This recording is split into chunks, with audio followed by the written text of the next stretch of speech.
আপনার নিজের একটা বাঁশি আছে যেটা পণ্ডিত হরিপ্রসাদ ও চৌরাশিয়া হ্যাঁ, সেটাকে আরেকটি নাম দিয়েছিল। শুনি সেটা জুয়েল সম্পর্কে। বাঁশি। জুয়েল বাঁশি। হয়েছে কি, আমার মাইগ্রেনের ব্যথা, আচ্ছা। ক্লাসিক্যাল তো বড় বাঁশি বাজাতে হয়, তো ওই বাজাতে গেলেই ওই মাথা ধরে যেত। তো কিন্তু আমি তো একটা ধরলেও ছাড়বো না, মাইগ্রেন কি, জীবন যে পর্যন্ত আছে আমি করবই করব। তো এক সময় মনে হলো যে আচ্ছা, আমি ঘাড় বাঁকা না করে আমি যদি বাঁশিটার ঘাড় বাঁকা করি তাহলে তো হতে পারে।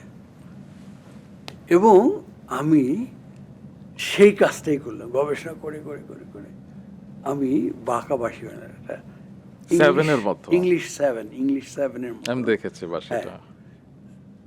আমি আমি ঘাড় সোজা রাখছি, বাঁশিটার ঘাড় বাঁকা বাহ! হয়ে গেল। তো সেই এবং বাঁশি জি। এইটা এই হরিপ্রসাদ চৌরাসি এটা দেখে একদম এত খুশি হলেন, উনি ওটার নাম রাখলেন জুয়েল বাঁশি। বাহ! বাহ! বাহ!